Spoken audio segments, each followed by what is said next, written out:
Cette vidéo va concerner donc une observation progressive de l'eau. Donc l'eau est un cas d'étude en calorimétrie qui permet de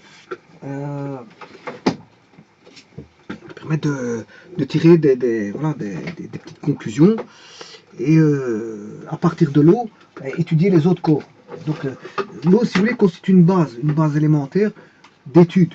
Une fois qu'on a étudié l'eau, là on peut commencer à entrevoir les autres corps s'ils suivent une loi qui est semblable ou ressemblante au corps qui est l'eau. Donc ici, le corps, ici, c'est de l'H2O. Il y a un cas d'étude où on fait souvent des études de l'H2O. Et je vous rappelle encore une fois, parce que je me répète parfois, quand on étudie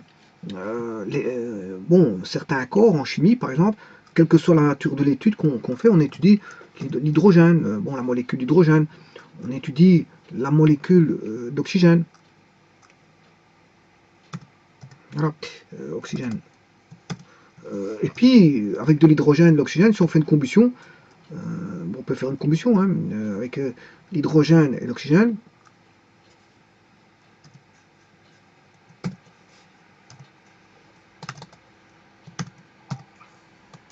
On a l'eau. Alors, je vous ai toujours dit dans les vidéos qu'il existait plusieurs types d'eau. Voilà.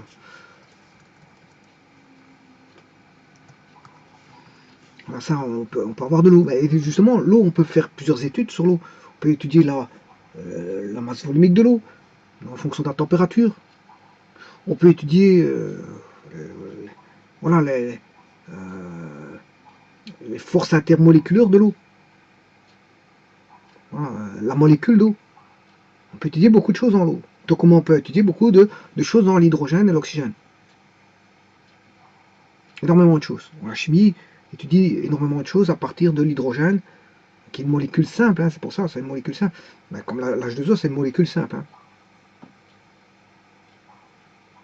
Donc avant d'entrevoir l'étude de la calorimétrie sur les autres corps, on va se baser sur l'eau. Et s'il y a des propriétés qui sont similaires, enfin, s'il y a une loi similaire à l'H2O, on se ramènera à une proportion par rapport à l'eau. À une proportion par rapport à l'eau. Effectivement, vous allez voir qu'ici, l'observation qui va être faite de l'échauffement progressif de l'eau. Donc on va faire une observation, observation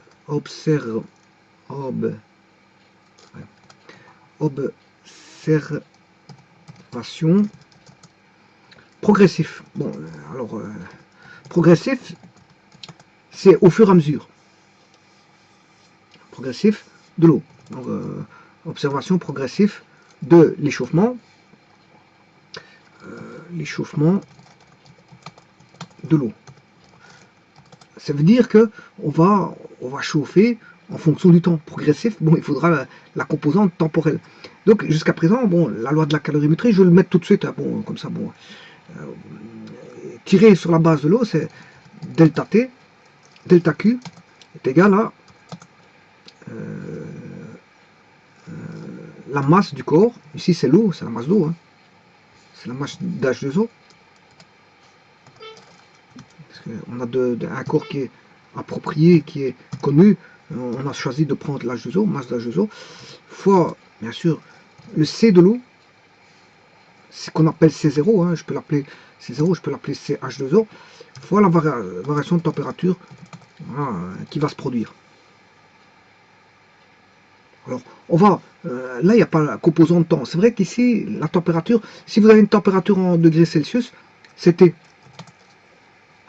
Si vous avez une température en degrés Kelvin, là on est en thermodynamique chimique, si vous mettez grand T, en thermodynamique, oui, en thermodynamique tout court, parce que là on a des Kelvins, c'est des Kelvins. Alors que là, ce sont des degrés Celsius.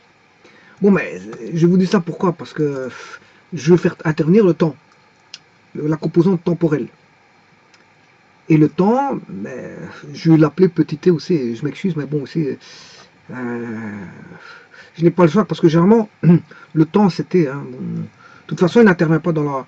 Voilà, je mets T que je vais appeler temps. Voilà, T c'est la variable temps.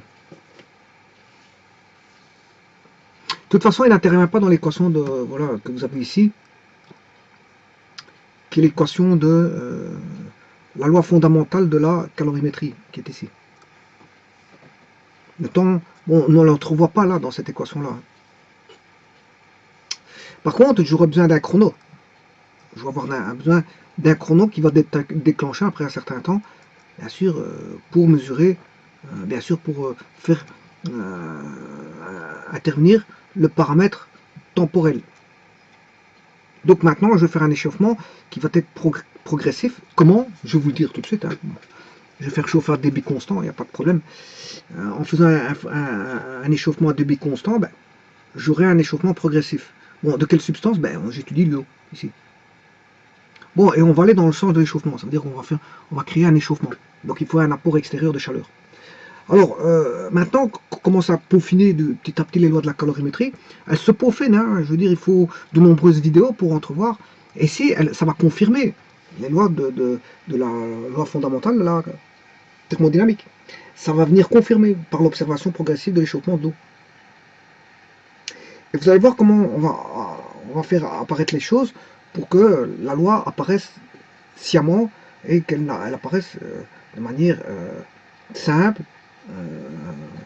simple à entrevoir. Et cette fois-ci, je vais déclencher un chrono. Donc bon, c'est comme si on faisait un labo, c'est ça que je veux dire. Donc il y a le paramètre temps qui va intervenir, le temps, et bien sûr la chaleur. Alors comment on va faire? Alors avant toute chose, j'ai quelque chose à vous, voilà, à vous dire concernant toujours ceci. Le delta Q, c'est une relation de cause à effet.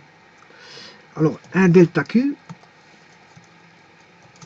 est une cause. La conséquence, qu'est-ce que c'est?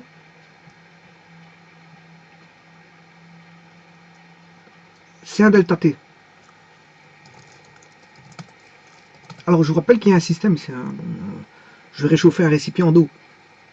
Dans l'intérieur, il y aura un thermomètre. Et je vais enclencher en dehors de ça un chrono. Voilà, le chrono fera partie du système, hein, parce que voilà, les appareils de mesure font partie du système. Hein. Si je veux mesurer au niveau, faire un graphique au niveau du temps, j'ai besoin d'un chrono. Bon, ça fait partie du système. En tous les cas, j'aurai une variable temps. Voilà, j'aurai une variable temps. Temporelle. Et justement, ici, je vais faire intervenir le temps, parce que je vais dessiner une courbe en fonction du temps. Donc j'ai besoin de ce temps. Alors, on a le système qui va être je vais vous montrer, c'est un récipient. J'ai le système et j'ai le milieu extérieur.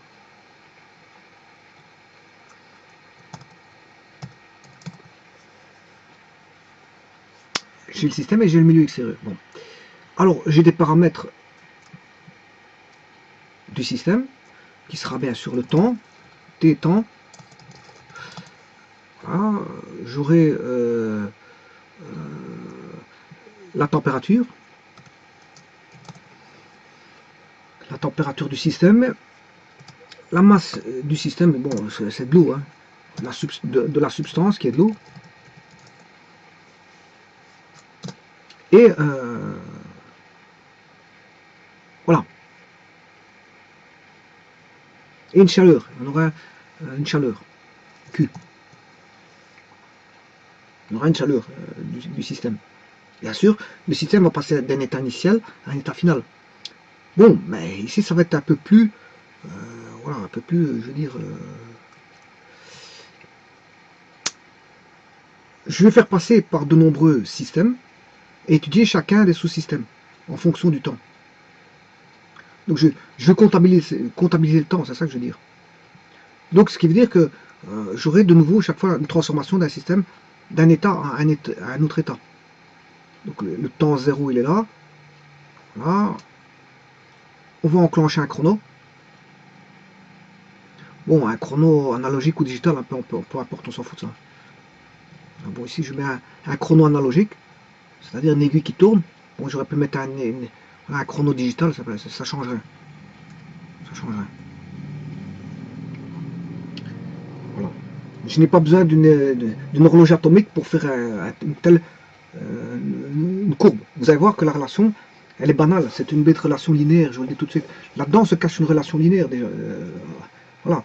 Voilà, derrière ça se cache une relation linéaire. Donc j'ai pas besoin d'une horloge atomique pour voir à quel point, pour avoir atteint la précision, parce que avec quelques points, je crée une droite de régression linéaire et au travers des statistiques, et j'ai la parfaite droite qui va passer au travers de tous les points, pour autant qu'il n'y ait pas d'erreur, de grossières erreurs. Voilà, bah, si il y a une grossière erreur, on le verra tout de suite, parce qu'on aura des points qui seront... on aura une droite qui passera à travers d'un nuage de points, mais s'il y a un point qui s'en écarte, ben c'est une erreur, c'est simplement une erreur. Voilà. À ce moment-là, il faudra peut-être faire une remesure en ce point-là, en ce point qui pose problème, ou de refaire complètement un nouveau labo. Vous faites un nouveau labo, voilà. Ou vous refaites uniquement une mesure, vous prenez la mesure uniquement à l'endroit où vous êtes trompé. Là, vous aurez grossièrement une réévaluation sur base de, voilà, de conditions qui ne sont pas celles précédentes, mais au moins vous avez une valeur qui va se corriger, et au moins vous n'aurez pas un très grand écart. Voilà, donc, mais maintenant, si vous avez quelques grands écarts, recommencez votre labo, hein, parce que bon, là, c'est qu'il n'y a rien qui a été fait de bon. On peut avoir une petite erreur. Déjà, une petite erreur, ça peut. Si elle est petite, c'est pas grave, mais si vous avez une seule grande erreur, bah, ça va jouer sur la droite de régression. Hein. La pente va changer. Donc, on demande d'être le plus précis possible et de ne pas se tromper dans tout le cours de son laboratoire. Hein. Quand vous faites du laboratoire, tout doit être bon de A à Z. Hein. Si vous avez des petites erreurs, c'est pas grave. On peut avoir toutes sortes des erreurs, hein, instrumentales, d'observation, des erreurs de tout genre. Bon, si on a mal comptabilisé son temps à un point X, vous avez pris un dixième de seconde plus tard, bon, des choses pareilles. Voilà, voilà, donc il y a pas mal voilà, de facteurs qui font en sorte que vous pouvez avoir des erreurs, tout type d'erreurs. Il y a les erreurs des appareils de mesure, les erreurs d'observation, les erreurs de calcul, les erreurs, voilà, vous allez mettre un point là où il ne faut pas, c'est normal que vous avez une erreur. Les erreurs sont de tout ordre, hein. Elles peuvent être humaines ou instrumentales, ou provenir, voilà, de beaucoup de choses. Hein. Voilà, ceci étant dit, moi ce que je vais rechercher ici, c'est une relation linéaire. On n'a pas voilà, on n'a pas ici une exponentielle ou quoi qu'est-ce. Quoique si on fait des études voilà, voilà, sur les matériaux, on peut trouver des relations autres que linéaires. Hein. On peut avoir voilà, des équations qui relèvent voilà, des exponentielles et logarithmes. Mais ici, c'est une bête relation linéaire. Alors, comment voit-on qu'elle est linéaire? Bon, la masse de l'eau, ici, je vous ai déjà dit, c'est un invariant. La masse ici d'eau est un invariant. La substance ici, donc la masse d'eau est un invariant.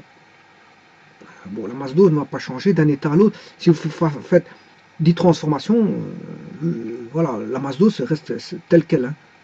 C'est vrai que si vous chauffez de trop, à un moment donné, vous passez au-dessus, vous faites un changement d'état, c'est normal qu'il va y avoir des pertes d'eau, puisqu'elles vont passer de l'eau en vapeur, et plus le temps va passer, plus vous aurez de la vapeur qui va apparaître, et moins de liquide qui va disparaître. Ouais, mais ça, c'est avec le temps, et si vous faites un changement d'état maintenant, si vous ne faites pas de changement d'état, qu'il n'y a pas de vapeur, bah, je veux dire, la masse, elle est constante. La masse est constante.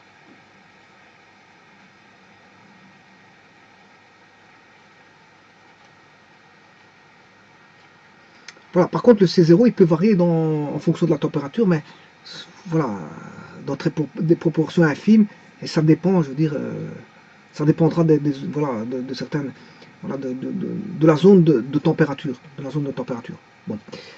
Alors, ce qui veut dire que le C0 est un coefficient de proportionnalité qui est dépendant de la matière. Ceci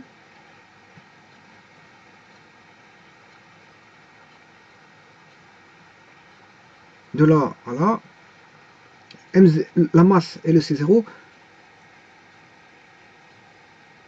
sont des constantes. Donc, j'aurais pu écrire la loi voilà, la loi qui est delta Q égale K fois delta T. Où K est égal à M, la masse, fois le C0. Déjà, C0 est un coefficient de proportionnalité. Hein. Donc, la loi, elle dit que, la loi fondamentale de la calorimétrie, que la variation de chaleur est dépendante, enfin, est proportionnelle à la variation de température et à la masse. Donc, ce coefficient de proportionnalité, ben, c'est le C0. C'est le C0. Ça, c'est le vrai coefficient de proportionnalité. Bien sûr, qui dépend de la substance. Et ici, pour l'eau, c'est 4,186 voilà, joules par gramme et par degré Celsius. Bon, ben maintenant, moi, ce que je vais faire, je vais rassembler ces deux constantes-là. Il y a très peu de variations pour C0, je vous le dis tout de suite. Bon, je le considère comme invariant. Donc, je vais prendre ces deux constantes-là pour en faire une constante K. J'en fais une constante K. Donc, ce qui veut dire que là, dans K est repris la masse du corps et le C0. C'est ça que je veux dire. Et là, à ce moment-là, bon, la loi reviendrait à ce que la delta T est proportionnelle, delta Q est proportionnelle à delta T.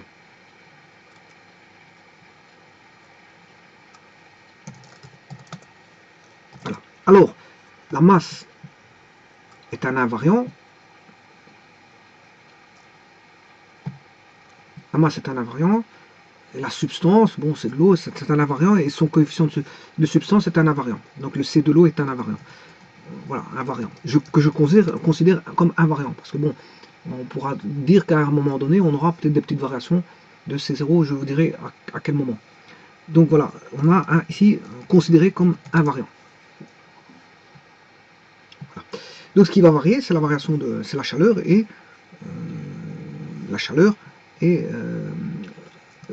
la température. Donc quand on aura une variation de chaleur, on aura d'office une variation de température. Vers le haut, vers le bas. Si on peut avoir un système exothermique ou endothermique. Soit le système reçoit de la chaleur du milieu extérieur. À ce moment-là, on a une variation de température positive, la température va monter. Quand je dis positif, c'est T final moins T initial. Hein. Bon, parce que c'est discutable aussi. Hein. Si je fais T initial moins T final ou T final moins. Là, en termes numériques, on fait toujours le final moins l'initial. Je vous l'ai toujours dit. T final moins T initial. Voilà. Bon, ce qui veut dire que là, on a une variation positive si T final est plus grand que T initial. Ça veut dire qu'on a un accroissement de température. Pourquoi a-t-on eu un accroissement de température? Parce que la chaleur qu'on a fournie, on a Q final qui est plus grand que Q initial. Donc Q final moins Q initial est positif. Voilà. Si c'est positif ici, la variation de chaleur va induire une variation de température.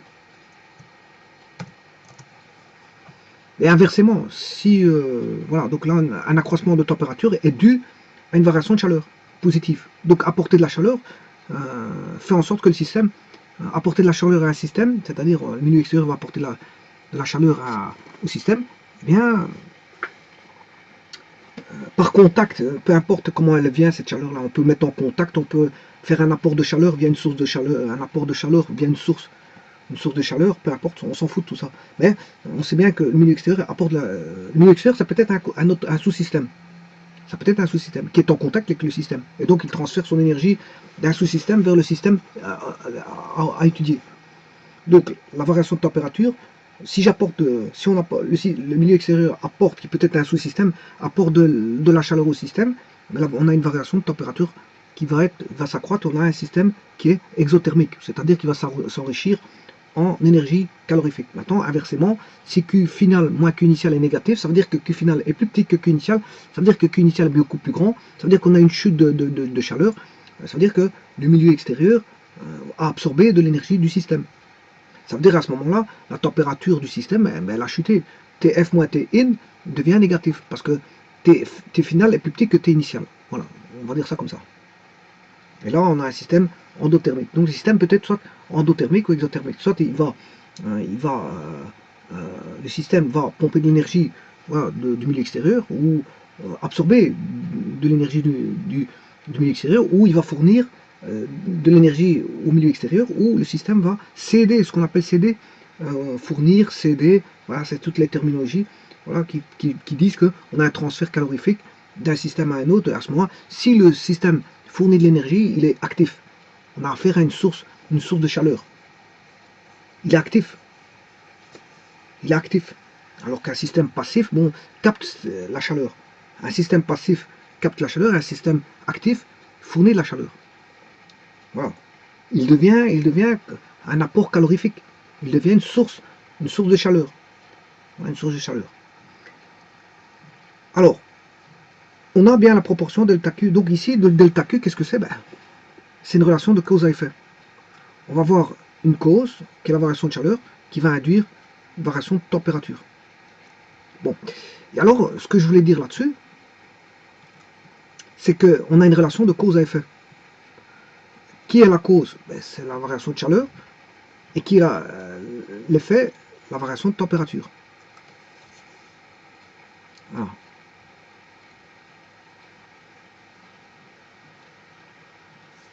Bon. Maintenant, qu'est-ce que je vais faire? Je vais apporter une source de chaleur. Je vais faire un apport calorifique. Donc le milieu extérieur va faire un apport calorifique. Apport calorifique. Et là, bien sûr, c'est le milieu extérieur qui va apporter l'énergie au système. Donc on va apporter une source de chaleur pour élever la chaleur du système et pour élever sa température. On va faire que ça. D'ailleurs, je l'ai indiqué ici, je vais faire un échauffement. Échauffement de quoi? C'est de l'eau, parce que le système, ici, ma substance, j'ai considéré que ma substance c'était de l'H2O. L'H2O. Je vais l'écrire ici. H2O. Tout est connu, hein. Tous les paramètres sont connus. Voilà. Le temps, maintenant, comment je vais établir une relation temporelle. Bon, avant de voir comment je vais faire, je vais vous montrer tout d'abord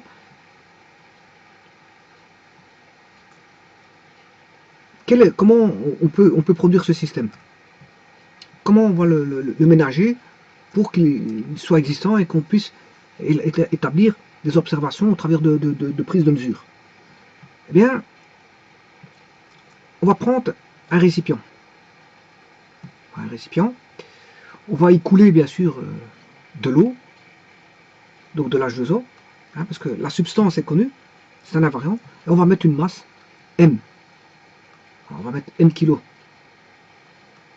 Voilà. On sait bien que le C0 de l'eau est mesurable en joules par gramme et par degré. Mais je peux le mettre en joules par kilo. Hein. Bon, il y a un facteur 1000 à prendre en compte, il faut diviser par 1000. Voilà. Joules par kilo, par degré. Il faudrait que je mette, comme je travaille en kilo, il faut que je mette en joules par kilo. Voilà, bon, ça veut dire que le C0 doit être divisé par 1000. Et ça, c'est pas un problème. De toute façon, rappelez-vous que je vous ai dit que G delta Q est égal à K fois delta T, où K reprenait justement le M et le C0. Ce K reprend M et C0. Il reprend M fois C0. Et M fois C0, si je fais M fois C0, les unités, bien sûr, c'est en kilo fois des joules par kilo par degré, ce qui fait des joules par degré Celsius. Alors le joule, c'est une unité de comment on appelle ça, d'énergie. Donc on a une unité d'énergie par degré, si vous voulez, pour MC0, M fois C0. Donc le K, c'est une unité qui est en joule par degré et par joule par degré. D'ailleurs, si je fais delta Q sur delta Q sur delta T, qui est égal à une constante, delta T sur delta, voilà, T. Attention que c'est la chaleur, hein. Enfin c'est la température de T, hein. Parce que le temps, j'ai dit que c'était T temps. T c'est aussi un petit T, mais j'ai mis T temps pour dire que c'est le temps. On ne va pas confondre température de T temps qui est le temps. Il y a ces deux variables T, mais il y en a une, je précise que c'est le temps. Voilà, comme ça je les distingue. Alors là on a une constante, et là on voit bien que ça se mesure, delta Q c'est en joules, et delta T c'est par degré. Voilà, donc ça confirme bien ce que je vous disais, le K est en joules par degré. Et le K est une constante, hein, voilà. Ce qui veut dire que le rapport là, il est constant. Hein. Ce rapport là, il va être constant. Hein. Ce rapport-là, il est constant. Donc on sent la relation qui est cachée derrière, une relation linéaire. Hein. On a une relation linéaire. Hein. On a delta Y sur delta X là. Enfin, je verrai si c'est delta Y sur delta X ou delta X sur delta Y. Je verrai si c'est delta Y sur delta X ou delta X sur delta Y. Je vais vous montrer tout de suite. Bon, donc ici, on a le système. On a le M0. On a une masse originelle. Comme je l'appelais M0, je l'appelle ici M0, masse originelle, masse de départ, masse d'eau de départ, le C0, donc j'ai M0 fois C0. Donc on a une substance qui est de l'eau, oui. Maintenant, on va voir comment je vais mettre en œuvre ce système. Avant d'établir voilà, les mesures. Alors, comment je vais faire? Ben, je vais prendre un récipient, un vase, peu importe comment vous appelez ça, bien sûr qui est une paroi, ça, paroi diathermane. Paroi diathermane. C'est-à-dire bien sûr que ça laisse passer la chaleur. Hein. C'est diathermane. Hein. Dia. Terre. Man. Et un M. Moi je vais l'écrire avec ceci. C'est des parois. Paroi. Diathermane. Et c'est du verre. Donc il n'y a pas de problème. Diathermane. C'est des parois diathermane. Ça veut dire que si je veux faire un apport calorifique, je vous ai dit que j'allais faire un apport calorifique. D'ailleurs, il est correct inscrit ici. Au système, je vais apporter de l'énergie au système, hein, je vais apporter une source de chaleur. Voilà. Je vais apporter une source de chaleur. Bon, pas n'importe laquelle, hein, je vous dirai comment elle doit être cette source de chaleur. Voilà. Bien sûr, là, on va établir un chauffage. Voilà, on va établir un chauffage ici. Ce chauffage-là va se répercuter à l'intérieur de la masse d'eau. Hein. Il y a une communication qui va se faire. Voilà, ben, là c'est une véritable communication voilà, qui va avoir voilà, l'eau va se réchauffer. Bon, alors bon, comme il faudra un agitateur bien sûr, un agitateur pour bien avoir un mélange homogène. Hein. C'est comme dans voilà, il ne faut pas que la chaleur se cantonne dans une zone et que bon le restant n'a pas chauffé. Hein. Il faut mettre un agitateur qui va permettre justement d'agiter la solution. Alors, on va mettre un agitateur, il va tourner. Voilà, un agitateur qui est un petit moteur, hein, c'est juste un petit moteur électrique. Voilà, un petit moteur électrique qui va faire tourner des palettes. Et ces palettes-là vont agiter la solution pour que, au moindre petit endroit, on ait au niveau microscopique bon, un semblant d'équilibre. Alors je rappelle que l'équilibre, c'est quoi? Ben, les propriétés sont les mêmes partout, en tout point, quelle que soit la proximité du récipient ou à l'intérieur, peu importe, tout est en état stable, c'est-à-dire que au niveau microscopique, tous les éléments moléculaires sont les mêmes. Mais bon, ça c'est difficile à voir. Hein. On ne sait pas dire quand c'est à l'état d'équilibre, parce qu'on ne sait pas aller voir chacune des molécules si elle atteint voilà, sa stabilité. Donc tout a même, ici comme c'est de la calorimétrie, tout doit être à même température partout. À la même température partout, mais on ne sait pas aller voir au niveau micro la moindre petite zone pour voir si c'est à température. Donc qu'est-ce qu'on fait à ce moment-là? On se base sur des paramètres macro. Et on va se baser sur une température générale du mélange. Mais un mélange bien mélangé. Un mélange bien homogénéisé au niveau du mélange. C'est-à-dire que les palettes vont faire en sorte qu'on ait une température constante plus ou moins partout. Sans aller voir au niveau micro, au niveau à la moindre molécule, s'il atteint sa stabilité. Ce ne sera peut-être pas le cas, hein, bon, je veux dire, mais on considérera qu'au niveau macro, on aura une certaine stabilité. Voilà, donc j'apporte de la chaleur, je fais une agitation thermique pour que voilà, l'eau va chauffer, bien sûr, vous comprendrez que le but c'est d'élever la chaleur du système. Voilà. Alors maintenant, on a bien de l'eau, on a bien un échauffement apporté par un apport calorifique extérieur, qui est là, on va chauffer l'eau. Simplement, on a un chauffage progressif. Hein.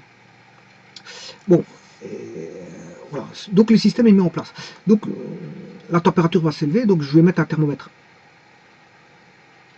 Par exemple, un thermomètre au mercure. Ouais, alors on met du mercure parce que on aura vite une élévation de température. Pour une petite variation de température, on aura une dilatation de, voilà, du mercure et il va monter très vite. Il va monter très vite dans un tube fin. Voilà, on verra vite ces variations. On pourra faire une lecture avec une grande variation. Avec une grande variation, on pourra faire une lecture de température. Bon, donc on aura une variation de température. On pourra la lire au travers d'un thermomètre à mercure, par exemple. Bon, mais je vous avais dit que on va faire de l'observation progressive. Hein. Alors, pour faire de l'observation progressive, j'ai besoin d'un chrono. Et enclencher le chrono et d'aller prendre des mesures après différents temps. Mais il y a deux choses qui doivent être progressives. Pour que les mesures fonctionnent, il faut deux choses. Un, le chrono, on doit mesurer à des laps de temps très précis. Très précis. Hein. Ce qui veut dire qu'on n'aura pas un système comme ça, on aura tout un ensemble de transformations. Vous l'aurez compris, hein, c'est un ensemble de transformations qu'on aura. Pour chaque laps de temps, on aura le système qui aura évolué. Bon, alors pour ça, pour indiquer ça, je vais effacer ceci. Quoique, oui, ça je vais quand même le garder. Enfin, je recommence en arrière. Je vais quand même garder quelque chose. Je vais garder ceci parce que ça, je vais en discuter par après, par rapport à ce que j'ai dit tout à l'heure. Je vais prendre ça. CTRL X. Voilà, je vais mettre ici. Ça, je vais le garder, j'en ai besoin. Voilà, alors, pour ce qui est de ceci, bon, vous comprendrez que maintenant le système a été mis en œuvre. J'ai mis en œuvre le système par tout ce qui a été dit ici, mais il est mis en œuvre où? Il est mis en œuvre là.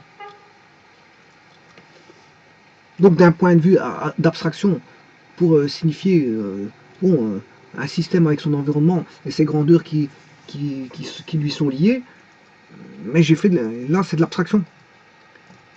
Abstraction. Pour arriver, je veux dire, à une réalité non plus virtuelle, mais une réalité réelle. L'abstraction doit faire en sorte qu'on a une réalité ici, du monde réel. Une réalité du monde réel. On part d'une abstraction pour mettre les choses en place, et ça c'est la virtualité, pour arriver à ce qu'on appelle de la réalité. Dans le monde réel, comment mettre les choses en place pour prendre les mesures et établir la loi. Ici, attention, je n'ai établi aucune loi, parce que la loi a été déjà établie, on la connaît depuis 1700, c'est juste que tout simplement, c'est au travers de la loi de Richman, qui était de Taylor et Richman, qui ont découvert les prémices de la, comment on appelle ça, la calorimétrie, mais à partir de ces lois-là, ben, on a tiré des conclusions où on a pu sortir la loi fondamentale de la thermodynamique. Donc ici, je vais faire juste une observation de la loi calorimétrique. Voilà, de la loi fondamentale de la calorimétrie, tout simplement. Sur base, bien sûr, d'une abstraction d'un système et qu'on met au point au travers d'appareillages et d'appareils de mesure. Voilà, donc et je ne vous ai pas encore tout dit, parce que voilà, il faut que je dise encore quelques petites choses, et puis j'entamerai, je veux dire, cette fameuse loi. Alors donc, on va avoir plusieurs systèmes qui vont s'engendrer. Pourquoi? Parce que j'ai le système initial, hein, puis j'ai le système, quand le chrono va me dire, bon, après un laps de temps, je prends une mesure, le système a évolué, voilà. Puis après, bon, je reprends une mesure après un laps de temps, voilà. Bien sûr, en des laps de temps, je veux dire qu'ils sont constants. Hein. On ne va pas commencer à mettre une seconde, 3 secondes. Et puis la prochaine, ce ne sera pas 4 secondes après. Et puis la prochaine, 10 secondes après. Non, ça n'a rien à voir. On va faire des laps de temps qui sont, je veux dire, cohérents. C'est-à-dire, soit toutes les 5 secondes. Voilà, une prise de mesure toutes les 5 secondes. Voilà, toutes les 10 secondes. Maintenant, plus je rends les secondes, le delta T, secondes petit, et plus il faudra prendre des mesures, parce que ça dure, voilà, si je devais mettre sur une heure, une prise de mesure, la montée de chaleur sur une heure, ben, vous comprendrez qu'il faut voir aussi ça. Bon, si c'est sur la température va monter jusqu'à une certaine, va évoluer jusqu'à une certaine température, s'il faut prendre une heure pour aller d'un passage d'une température à une autre, ben, vous n'allez pas prendre la seconde, hein, parce que prendre la seconde, ça voudrait dire que vous aurez 3600 mesures à faire. Hein. Voilà, donc en fait, bon, si c'est sur une heure, bah, on peut prendre toutes les 5 minutes. Hein, si vous prenez sur toutes les 5 minutes, vous aurez 12 mesures. 12 mesures. Si vous prenez toutes les 6 minutes, vous aurez 6 mesures. Bon, autant avoir quand même un nombre. Trop de mesures, ça sert à rien. Ça sert à rien. Parce que bon, la langue, on sait bien qu'elle est linéaire, donc d'office, normalement avec 2 points ça suffit, mais bon, pour bien voir qu'on a fait de bonnes mesures, ben, 5-6 points c'est bon. Si vous en mettez 10, c'est bon. Si vous en mettez 12, c'est bon. Si vous en mettez 20, c'est encore mieux. Voilà, on va approcher, je veux dire, une exactitude. Mais maintenant, ça sert à rien de faire 3000 points, parce que si vous n'avez que ça à faire, tant mieux. Mais bon, à ce moment-là, je vous demanderai de faire 3600 points en 1 heure. Toutes les secondes, vous prenez. Et encore, le temps que vous écrivez, vous ne saurez pas. Hein, vous saurez pas. Il faudra un ordinateur pour dire à telle seconde, il a telle valeur, telle seconde, il a... Ça, un ordinateur sait le faire. Mais un être humain, le temps qu'il écrit, bon, ça y est, la seconde est déjà passée. Hein. S'il écrit la valeur, bon. Ce qui veut dire que, bon, faut laisser aller. On peut prendre toutes les minutes. Sur 1 heure, ça fait 60 mesures. Mais là, vous aurez une belle droite. Il n'y a pas besoin de faire... voilà. Si vous avez des points partout qui sont bien linéaires, comment faire ce qu'on appelle une régression linéaire? Vous avez tous les points. Vous avez tous les points, vous allez voir vite, vous reliez quelques points, ça y est, vous aurez votre régression. Ouais, la régression linéaire, c'est quand on a quand même quelques points, très peu de points, et puis bon, si vous avez tous les points, vous avez déjà votre droite. Hein. Il n'y a pas de faire de régression linéaire, vous avez déjà votre droite. Et voilà. Vous prenez le dernier point, le premier point, voilà, si le dernier point est bien situé, vous savez, vous avez tout. Hein. Vous allez voir qu'il va. Bon, maintenant, si vous pouvez faire une régression linéaire, bon, ça, bon, voilà, mais ça, c'est quand on a très peu de points. Quand on a très peu de points, on peut faire une régression linéaire. On essaie d'avoir le passage de la droite parmi les points que l'on a. Mais si on a déjà des points qui se rapprochent, qu'on a suffisamment de points pour tracer une droite, on trace directement la droite. Hein, pas besoin de régression linéaire. Hein. Voilà, je dirais qu'avec 12 points sur 1 heure, ouais, 12 points sur 1 heure, ouais, c'est bon. Voilà, 12 points sur 1 heure. Donc vous allez faire une série de prises de mesure et le système va évoluer d'un niveau. Voilà, on va avoir une transformation T1, une transformation T2, en fonction, bien sûr, de l'avancée du chrono. Le chrono qui est ici, là, ça c'est les transformations système. Je vais appeler ça transformation système. Voilà, voilà, on a la transformation,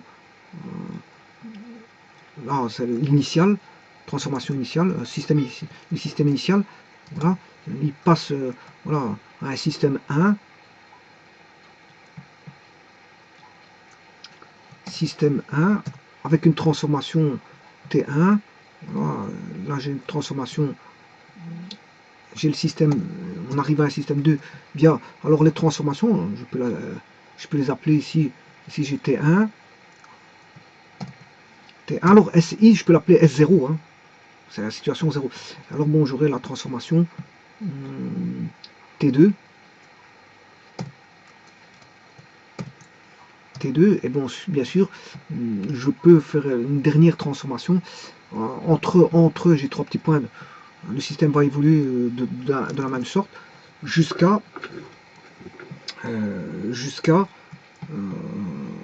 voilà, jusqu'à Sn. Et donc, ça veut dire qu'il y a n transformations. Sn, voilà, avec ici, je vais mettre provenant d'une transformation Sn-1, où la transformation est ici, s'appelle la transformation Tn. Et celle-ci, je peux l'appeler le système 0. Hein. Voilà, c'est le système initial, et le système final, c'est Sn. Voilà. S0, initial, S0, et final, Sn. Alors je vais faire passer de S0 à S1 par une transformation T1, de S1 à S2 à une transformation T2, de S2 à S3 à une transformation T3. Donc de Sn-1 à Sn vient une transformation Tn. Voilà. Et ça, qu'est-ce qui me fait dire ça? Ben, c'est le chrono, c'est les prises de mesure au niveau du chrono. Voilà, le chrono, je prends les mesures, voilà, tous les temps delta t temps, bien sûr. Voilà, je vais prendre, voilà, là j'ai la situation initiale, on commence à comptabiliser le chrono. Et là maintenant je suis là, à delta t ici, delta t là, delta t là, delta t là, delta t là. Tous les x temps, là je prends voilà, la température. Je note la température en fonction de t temps. Ça c'est t temps, c'est le temps. en fonction du temps, des temps, mais je note la température. Bien sûr, pendant ce temps-là, il y a une évolution de variables, parce qu'il y a un apport de chaleur ici. Hein. Voilà, la chaleur augmente. Alors, la chaleur augmentant, la température va augmenter. Voilà. Alors, on a bien une observation qui va être progressive en fonction du temps, mais l'échauffement, lui, va être aussi progressif. Pourquoi? Je vous explique, parce qu'ici, on va mettre ici une source de chaleur qui va être à débit constant.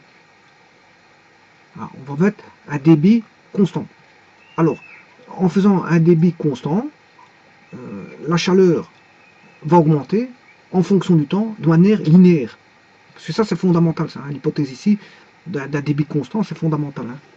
Voilà, maintenant, on a tout pour mettre en œuvre les choses. Donc, on a bien un récipient à paroi mince, donc paroi diathermane. On met une certaine masse d'eau froide.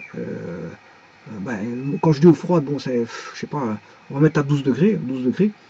Voilà, on va laisser un petit peu chauffer pour monter à une certaine température et commencer les essais à 20 degrés. On va faire chauffer un petit peu, histoire de, voilà, d'avoir un mélange qui commence à se faire et qu'on commence les mesures à 20, alors que l'eau est à 12, on chauffe un petit peu, on arrive à 20. Voilà, à l'aide d'une source de chaleur qui va céder continuellement de la chaleur à débit constant. Voilà. Et donc maintenant, je peux prendre les mesures. Je peux prendre les mesures. Donc tout ça, c'est fait. La façon de faire, elle est faite. Ce qui veut dire que là, on va mettre un diagramme, comme ceci, le temps. Mais le temps, je vous dis qu'il est lié par la variation de par la chaleur, Q, chaleur délivrée. Donc on a une chaleur délivrée. Donc on a la chaleur qui est délivrée en fonction du temps qui est à débit constant. Donc voilà, de manière à avoir une relation de chaleur qui est linéaire. Chaleur délivrée. Je vais l'écrire avec ceci parce que j'ai du mal à écrire. Voilà, j'ai une chaleur délivrée à débit constant et qui est dépendant du temps. Voilà, donc on a deux, si vous voulez, on a deux paramètres là. Hein, voilà, c'est ça que ça veut dire. Bon. Alors, on commence notre laboratoire. Je vous ai dit que on démarre avec 12 degrés. Bon, 12 degrés, on prend aucune mesure. Hein. On laisse monter, stabiliser la température à 20. Voilà, donc ce qui veut dire que 12, je ne fais rien. On laisse chauffer, 13 degrés, 14 degrés, 15 degrés. Voilà. Et ce qui veut dire qu'à un moment donné, bon, on commence la prise de mesure à 20. On se dit, bon, c'est là, c'est le bon moment de commencer à faire ces mesures. Bon. Ben, on va prendre la température à 20, ça y est, le corps commence à chauffer, on est à 20 degrés au niveau de l'eau dans le récipient. Et voilà, ça continue à chauffer à débit constant, donc le temps passant, voilà, donc on va prendre les mesures, voilà, 20, on commence à prendre les mesures. Bon, un temps ici, un certain temps là, j'ai dit que c'était tout des laps de temps constants, voilà, on va diviser ici, hop, là, là, là, là, là. Bon. Alors, supposons qu'ici, à 20 degrés, on a une quantité de chaleur, Q. Donc, je vais mettre en rouge. Voilà, on a une quantité de chaleur ici. Ensuite, on a une quantité de chaleur qui est là. Ensuite, là, on est là. Là, on est en gros, hein, parce que c'est vrai que bon, là, on est là. Là, on est là. Là, on est là. Là, on est là. Là, on est là. Ici, on est là. Ce qui veut dire, bon, là, on a atteint, par exemple, une température de 60 degrés. Et on arrête les mesures, hein, ça suffit. On a la relation qui est là. On peut en tirer des conclusions de... Voilà, si j'ai mal fait mon... bon, faudrait que je corrige ça. Ce point-là... Voilà. Arrivé à ce temps-là, on est là. Ce qui veut dire que je peux tracer la relation linéaire qui est ici. Voilà, la relation linéaire, elle est là. Alors ça, c'était avec quoi? Ben, c'était avec une masse M. On a mis une masse M. Voilà, une masse M0, voilà, une masse d'eau. Une masse d'H2O que tout à l'heure j'avais appelé M0. Voilà, ça va être une masse M. Donc on est passé de 20 à 60 degrés en fonction du temps, après un certain temps. Combien de temps? Bon, ben, c'est le temps qu'on a chauffé, que l'apport calorifique de la source de chaleur nous a apporté pendant un certain temps pour arriver, pour faire chauffer l'eau de 20 à 60. Voilà. Alors, bien sûr, là, on a la chaleur sur l'axe des X. Là, c'est la température. Et là, c'est le temps. T. Temps, bien sûr, c'est la chaleur hein, en fonction du temps. C'est la chaleur apportée en fonction du temps. Donc, le point de vue temporel joue ici. Hein. Indirectement, il joue sur la chaleur. Parce on délivre une chaleur à débit constant. Donc, en fonction, c'est une relation linéaire. Hein. Voilà, le fait de dire qu'on délivre une chaleur à débit constant, c'est une relation linéaire en fonction du temps. Voilà. Alors là, on peut tirer déjà une relation. On a un coefficient angulaire ici. On a un delta T. Delta T, delta Y sur delta X. Voilà. Delta T sur delta X. Ben, vous voyez que c'est le rapport inverse. C'est pour ça que je vous disais, s'il fallait que je réfléchisse un petit peu, ce que j'allais obtenir, c'est le rapport inverse, c'est 1 sur K en fait. C'est 1 sur K. Alors, je vous rappelle que K c'était 1 sur M0 C0. Voilà. Bon, si on fait de nouveau un laboratoire, mais en prenant cette fois la masse moitié, la masse moitié, la masse moitié, c'est-à-dire que cette fois-ci, je prends bien pour la même variation de température, il faudra moins de chaleur. Il faudra moins de chaleur. Et combien de fois moins de chaleur? Ben, ici, le C0 est resté constant. Je prends la masse moitié, le 1 sur 4 devient 1 sur K. La masse moitié, c'est M0 sur 2 fois C0 est égal à delta T. Bon, pour un même delta T que je prends un même delta Y, pour un même delta T, ben, j'aurai delta Q sur 2. Voilà, on a divisé par 2 ici 1 sur K, et là je dois diviser par 2 delta Q. Voilà. Je l'ai mal écrit, hein. C'est une question d'écriture, c'est moi qui... J'écris comme un cochon, donc bon, parce que j'ai du mal à écrire avec... Bon, je n'ai pas de stylo pour écrire avec ça. Voilà, ben, ici, je vous rappelle, bon, je mets K. On avait 1 sur K. Ouais, mais 1 sur K, qui est ici, hein. Voilà, cette fois-ci, le 1 sur K, je prends une masse moitié. Donc, j'ai pas 1 sur M0, C0, mais j'ai 1 sur... je prends une masse moitié, M0 sur 2. Voilà, C0. Voilà. Ce qui veut dire que pour un delta T identique ici, je prends le même delta T ici, pour une même variation delta Y, et le delta Q, il est divisé par 2, parce qu'ici, tout a été divisé par 2 ici. 1 sur M0, C0 était divisé par 2, hein, par rapport à 1 sur M0, C0, il a été divisé par 2. Ça veut dire que j'ai 1 sur K demi, hein. Voilà, j'ai 1 sur K demi. Ah, j'ai 1 sur K demi. Voilà. Et si j'ai 1 sur K demi, ça veut dire que c'est pas le delta T, parce que je compare par rapport à un delta T équivalent, j'ai un delta Q sur 2. Donc ça veut dire que pour une masse moitié, ben, il me faudra une variation de chaleur moitié.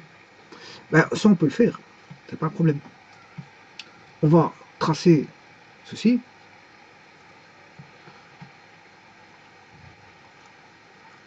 On va vite tracer cette droite-là, en sachant qu'on part bien sûr à 20 degrés, on est passé à 12 degrés, on recommence le laboratoire, hein, avec voilà, Alors, pour ça, je vais chercher la même variation de température ici.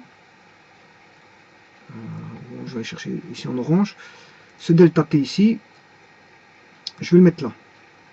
Donc le delta T, il fait ceci. Il va aller de là à là et de là à là. Donc je vais mettre le même pour le même delta T.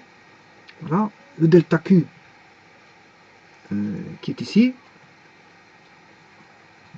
Voilà, le delta Q. Ben, ce sera un delta Q sur 2. Il sera moitié. Il sera moitié. Il va être de là à là. Voilà. Delta Q. Donc ce qui veut dire que je vais aller chercher une copie de ceci. CTRL C. CTRL V. Voilà. Et ça, c'est mon delta Q demi. Voilà. Delta Q demi. Voilà. Alors, j'ai mon delta T, mon delta Q, demi. Ben, la droite, elle fera ceci. Donc, on aura une droite qui fera ceci.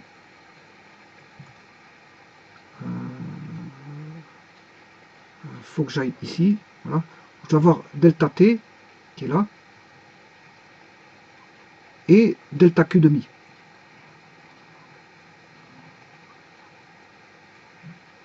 Voilà. Là, maintenant, je peux tracer ma droite. À partir d'ici, on recommence le labo. Mais cette fois-ci, on aura ceci. Voilà. Et on pourrait recommencer pour delta, pour une masse, le quart de masse. Hein. Pour le quart de masse, ben, on aura une... Vous divisez ici par 2, on aura plus ou moins ceci, et je divise maintenant la chaleur par 2, il faudra 4 fois moins de chaleur pour une masse sur 4. C'est-à-dire qu'on aura ceci. Et puis je peux encore chercher pour une masse huitième, et ainsi de suite. Bon, vous voyez que bon, la droite commence à se rapprocher, je veux dire, de l'axe des températures. Hein.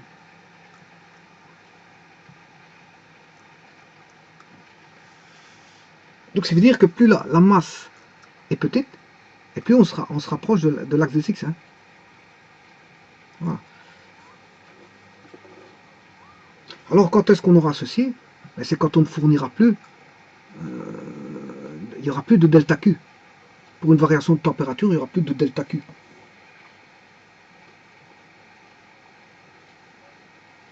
Voilà, mais ça c'est un cas idéal. Bon, je ne vais pas discuter de ça. Si je suis dans un monde réaliste, donc j'aurai toutes des droites comme ça. Ça veut dire que plus la masse va être réduite, et plus la chaleur qu'il faudra apporter va être réduite, et donc on aura des droites qui auront tendance à aller vers l'axe des X. Maintenant, plus la masse grandit, plus bon, on va se retrouver avec des droites. Si je fais 2 fois la masse, ou 4 fois la masse, je me retrouve avec des droites dans l'autre sens. Hein. Voilà. Donc la relation, c'est delta T est égal à delta T sur delta Q. Là, on a une observation d'une loi au niveau empirique qui nous montre que delta T est égal à delta Q sur 1 sur K. Et c'est ça que maintenant on peut entrevoir la loi de la calorimétrie à partir de ça. Bon. Alors pour ça, je vais réeffacer.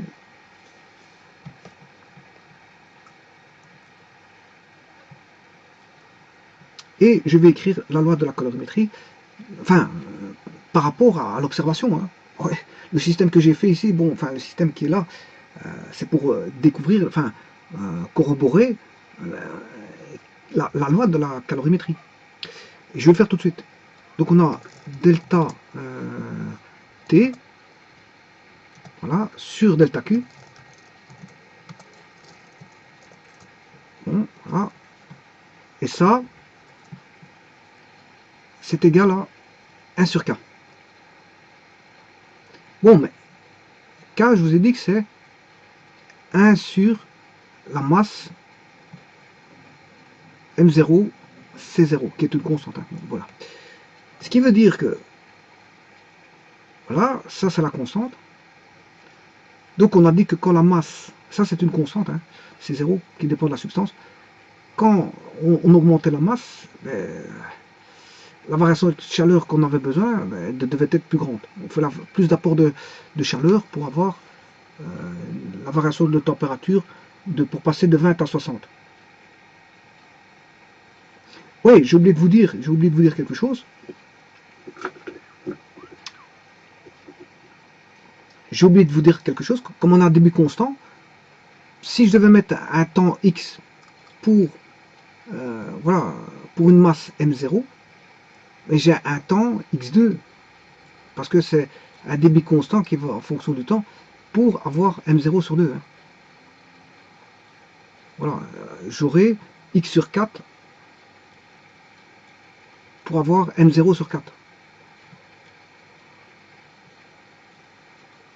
Voilà, et à l'inverse, j'aurai 2x quand on aura 2m0. 3x pour avoir 3m0. Dans le sens où, si je devais retracer ça, c'est parce que je ne voulais pas montrer, j'ai complètement oublié de vous montrer, pour passer de 20 degrés à 60, ben, s'il y en a un qui prend, si delta t sur delta q, si j'ai m0, j'aurai un temps x ici. Il faudra un temps x. Là, j'ai M0, on avait la droite qui était comme ça. Hein. Mais maintenant, si vous voulez M0, ben, M0 pour atteindre 60 degrés, c'est x demi. Donc là, on a x, là, on a x demi. Il faut un temps moitié. C'est parce qu'on a un débit constant. Hein. Là, la chaleur est apportée à débit constant. Voilà. Et maintenant, s'il me fallait M0 sur 4, ben, il me faudrait un quart de temps par rapport à x. Et ainsi de suite. Donc vous voyez que comme on a un débit constant, on sait mesurer quand est-ce qu'on va avoir le fameux 60 degrés en fonction de la masse. En fonction de la masse, on sait quand on va passer de 20 à 60 degrés en fonction de la masse. Bon, ça c'est voilà, en fonction du temps. Voilà, comme ça le temps, vous voyez comment le temps, ben, pour ça il faut bien sûr un apport calorifique à un débit constant, parce que sinon on n'aura pas ça. Alors, maintenant, venons au fondamental. Le fondamental, c'est la relation fondamentale de la calorimétrie. Ce qui veut dire qu'ici, on peut tirer de cette loi-là, delta Q est égal à M0, le produit des moyens est égal au produit des extrêmes, hein. Delta Q est égal à, une fois, je vais vous montrer ici, voilà, une fois M0, une fois delta Q, ça fait delta Q, voilà. Voilà, je peux faire le produit des moyens est égal au produit des extrêmes, une fois delta Q. Et là, on a M0 C0 fois delta T. Donc on aura delta Q est égal à M0 C0 delta T. Et voilà la loi fondamentale de comment on appelle ça, de la calorimétrie.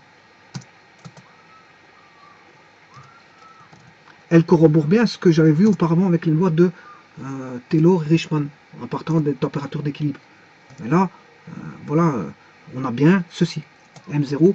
Donc la variation de chaleur est dépendante de la masse du corps, voilà, du coefficient de substance proportionnel à la masse et à la variation de température, où ce coefficient de proportionnalité, c'est 0, et c'est 0 est dépendant de la substance, delta T.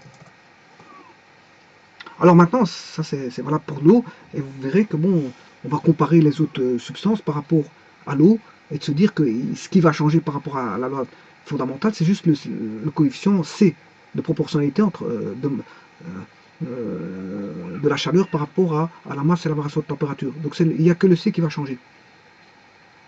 Voilà. Donc qu'est-ce qu'on peut dire? On peut dire, je vais répéter un petit peu ce qu'on a fait, où on est arrivé. On est parti, si vous voulez, d'un système abstrait. On l'a rendu dans le monde réel avec leurs matériaux et leurs appareils de mesure nécessaires. C'est-à-dire qu'on a pris un récipient à paroi mince qui a une paroi diathermale. Bien sûr, on a mis une certaine masse d'eau à l'intérieur, M0. Bien sûr, on a fait évoluer le système vers différentes masses. Et donc, on a pu apercevoir quelle était la variation apportée de chaleur pour arriver d'une température T1 qui était de 20 à 60. Alors, bien sûr, ce temps était, comme on avait comment est-ce qu'on appelle ça, un apport de chaleur à débit constant, mais on pouvait mesurer les températures et on pouvait apercevoir que si la masse était moitié, ben, on avait un temps moitié. Si le temps, pour arriver de 20 à 60 degrés, si le temps était 2 fois plus grand, par rapport à M0, ben, il fallait 2 fois plus de temps. Donc le temps de chauffage de 20 à 60 dépendait bien sûr de la masse d'eau. Voilà. Et en traçant les droites, on a tout de suite un coefficient d'angulaire qui permet d'apercevoir qu'on a une proportionnalité, on a une relation linéaire, une proportionnalité entre la variation de température et la variation de chaleur, où justement le coefficient de proportionnalité c'est delta T sur delta Q qui vaut 1 sur K. Or ce K vaut M0, C0. Voilà. Voilà. Et c'est pour ça que dans ce cas-là était repris la masse, et quand on faisait varier la masse, ben, dans ce cas, la masse était variée, sa masse était changée, et donc delta Q, il fallait un apport qui était différent. Voilà. Si M0 augmentait, mais il fallait augmenter le delta Q. Enfin, si la masse augmentait, pour une même variation de température, ben, il fallait apporter plus de chaleur. Voilà.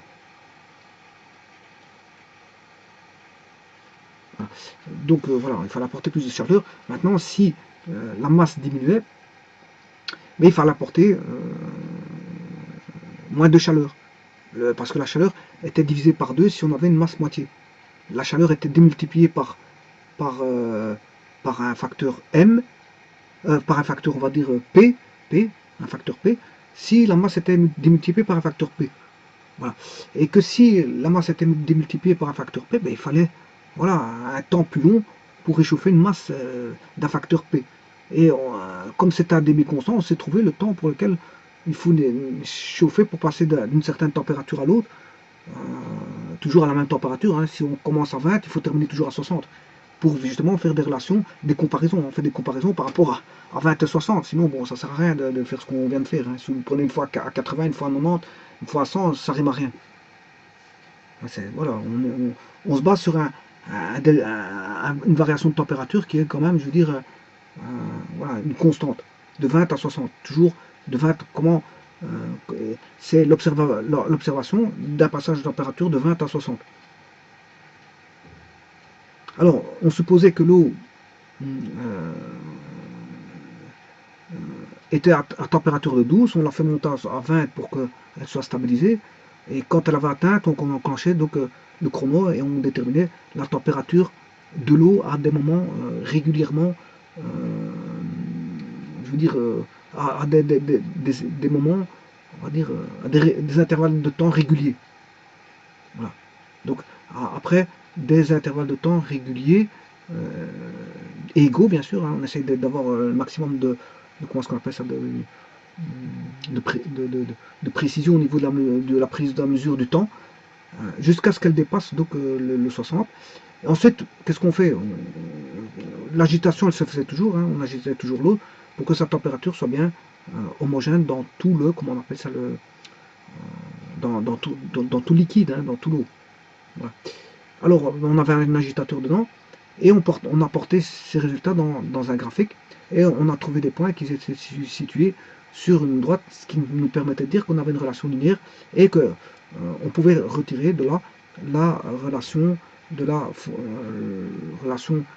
fondamentale de la calorimétrie, delta Q est égal à M0, C0, delta T, pour ce qui concerne l'eau. Et donc, on a vu que cette relation est une relation linéaire. Et donc, ça corrobore bien les lois qui ont déjà été vues auparavant dans mes vidéos et qui disent bien que, bon, ça prouve bien, encore une fois, par une énième expérience, que la loi de la fondamentale de la calorimétrie, bon, s'aperçoit une énième fois. Se prouve une énième fois. Voilà. Donc, tant qu'on n'est pas venu, je veux dire, mettre en difficulté cette loi-là, elle reste valable jusqu'à nos jours. Alors, donc on a porté en graphique, dans un graphique où on avait l'abscisse qui était le temps et en même temps la chaleur, parce que la chaleur était à débit constant, donc la chaleur fournie était dépendante du temps, de manière, on va dire, linéaire déjà en soi, parce que je vous ai dit que pour faire de tels graphiques, il faut déjà que la chaleur soit à débit constant, sinon bon, vous allez obtenir n'importe quoi, vous n'allez pas obtenir la loi de la calorimétrie. Et donc tous les points se situaient sur une droite et on a recommencé plusieurs fois cette expérience avec une masse d'eau m demi, m sur 4, m sur 8, m sur 16, etc. Voilà comme on aurait pu faire avec des masses de 2 fois m, 4 fois m, 6 fois m, donc avec des multiples et des sous-multiples de la masse de départ initiale. Alors on a pu remarquer que bon, le temps était proportionnel aussi pour aboutir à un changement de température. Voilà, pour aboutir au même changement de température, ben,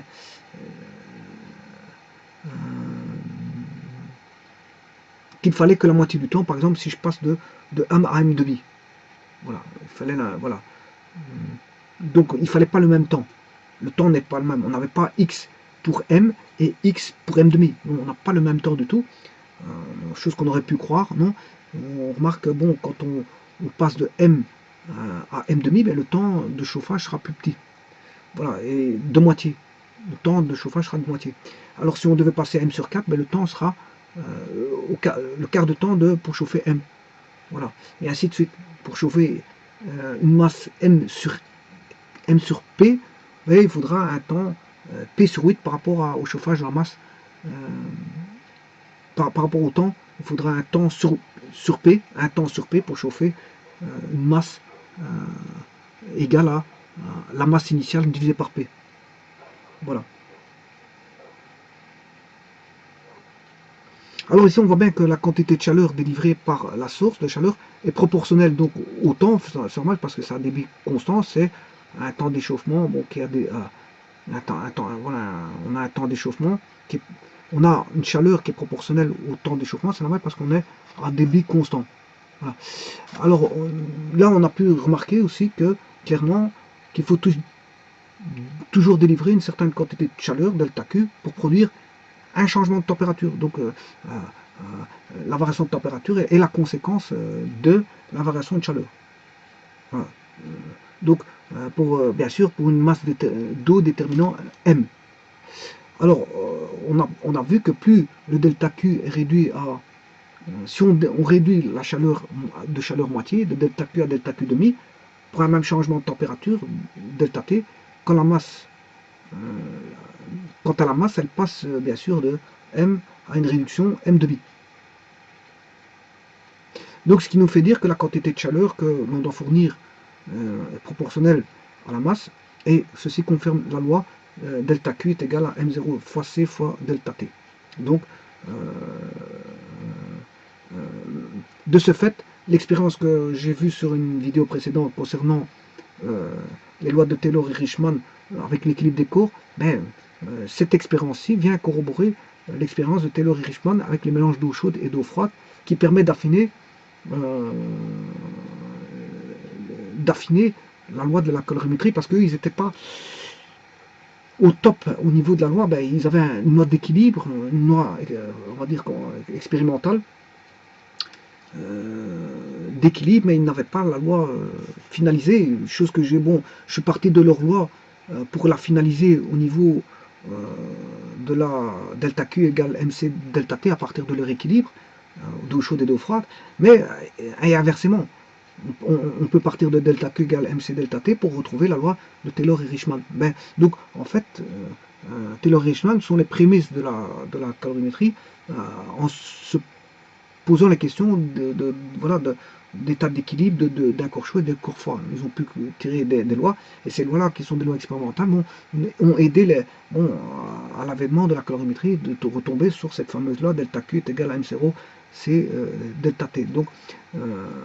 Donc l'expérience avec les mélanges d'eau chaude et d'eau froide de Taylor et Richman ont affiné, enfin cette loi-ci affine celle de Taylor et Richman et permet d'affirmer qu'elle vaut aussi pour la quantité de chaleur delta Q. Voilà. Bien sûr, la quantité de chaleur qu'une masse d'eau M doit céder pour que sa température baisse de delta T. Alors, comme on a trouvé des droites, ben, les droites, ça veut dire quoi? Ça veut dire que dans les expériences précédentes, avec Taylor et Richman, ben, on a trouvé toujours des droites. Comme ici, on trouve des droites. Hein. Quand on met à un point de vue temporel, ben, on a toujours des droites, mais grâce bien sûr au débit constant, eh bien, ça fait dire que, comme on a des droites dans cette expérience-ci et dans les expériences précédentes, des vidéos que je vous ai faites auparavant, que je vous disais que delta Q était proportionnel à delta T, donc on a bien bon, un coefficient angulaire qui va intervenir. Donc c'est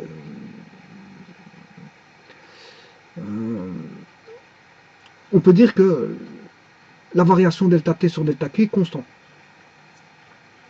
Voilà, delta T sur delta Q est constant.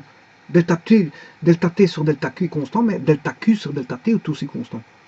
Voilà. On a 1 sur K ou K. Delta T sur delta Q vaut 1 sur K, 1 sur K est constant, hein, parce que si M0, C0 est constant au dénominateur, ben 1 sur quelque chose constant au dénominateur, ben c'est constant. Mais si je fais l'inverse maintenant, delta T sur delta Q, c'est aussi constant, ça voudra K. Et K voudra M0, C0.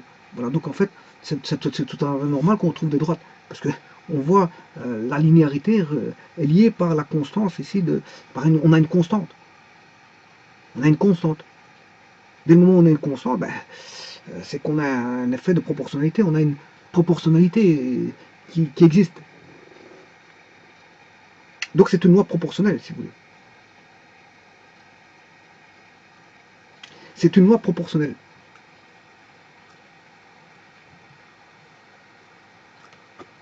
Donc en tout état de cause, je pourrais écrire ceci.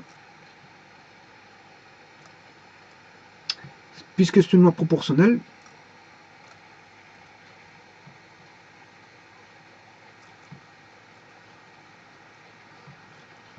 je rentre un paramètre qui est le delta Q, et on en ressort un delta T.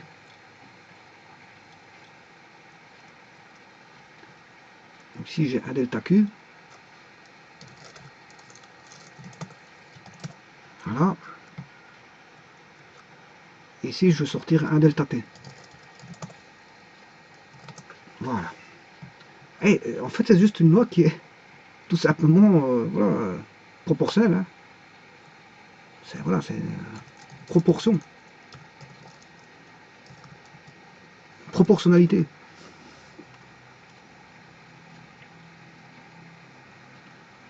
C'est-à-dire proportionnalité, ça veut dire ce que ça veut dire. Hein.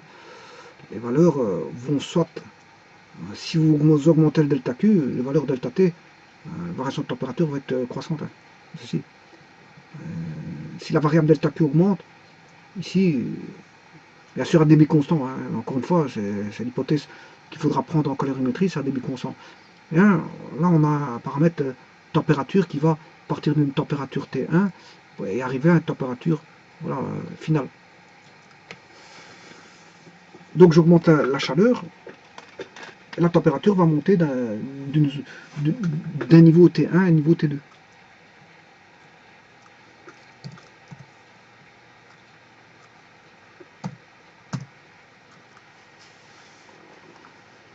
Alors pourquoi? Parce que ici j'ai l'hypothèse à débit constant. Hein.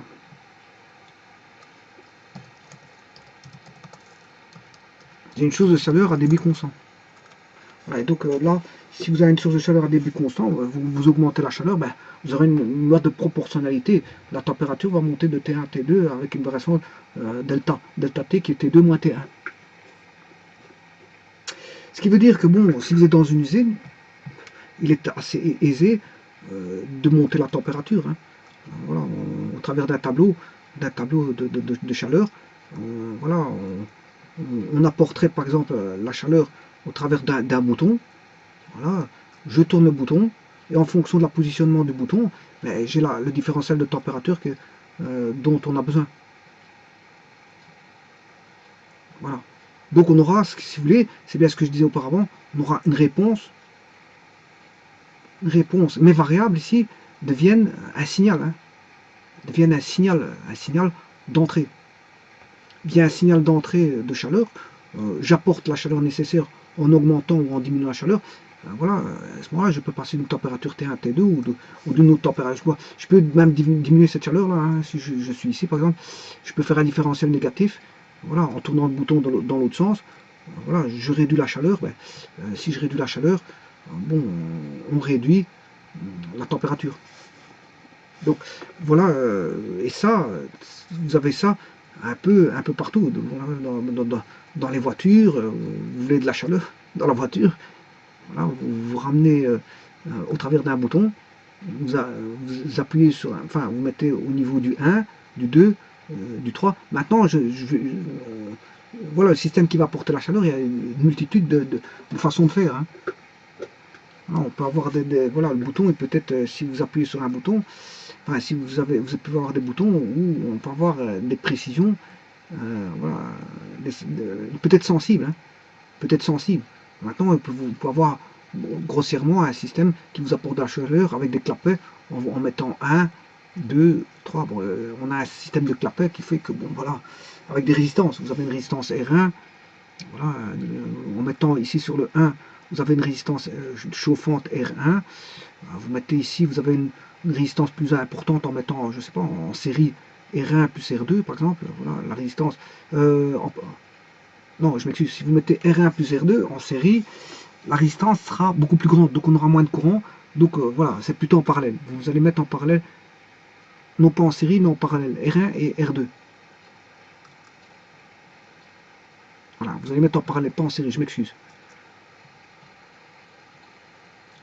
Parce que en série, la résistance en série est beaucoup plus grande que la plus petite des résistances.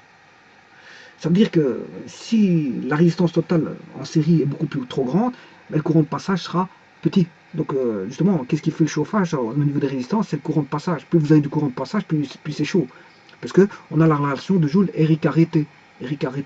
Voilà. Donc en fait, on va jouer sur des résistances en parallèle. Et dans les résistances en parallèle, qu'est-ce qu'on va dire? On va dire que euh, la résistance totale est toujours plus grande que la plus grande des résistances. Voilà. Non, je m'excuse. Faut pas que je dise de bêtises, donc on va regarder ça tout de suite. J'ai 1 sur R1. Supposons que j'ai deux résistances en parallèle. Voilà, R1 et R2. Voilà.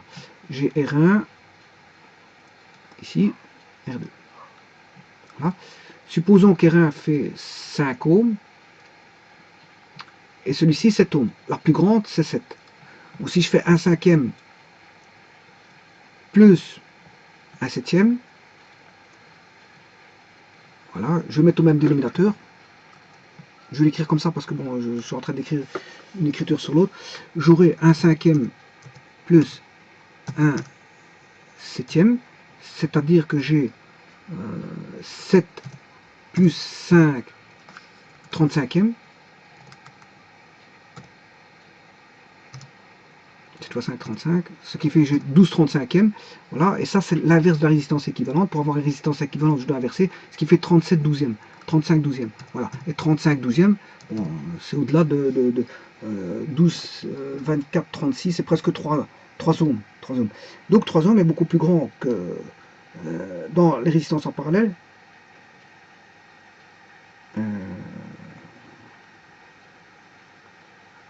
la résistance en parallèle, j'aurai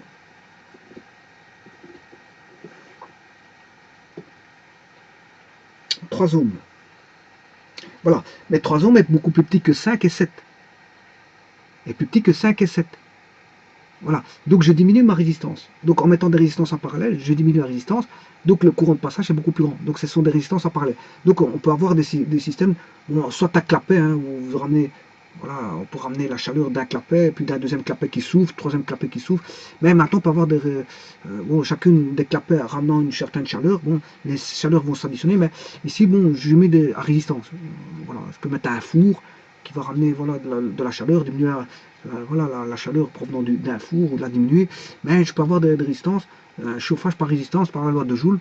Par exemple, et le troisième, ce serait R1 en parallèle avec 2, R2, R3. Voilà pour le troisième niveau. Troisième niveau ici, j'aurai niveau 1,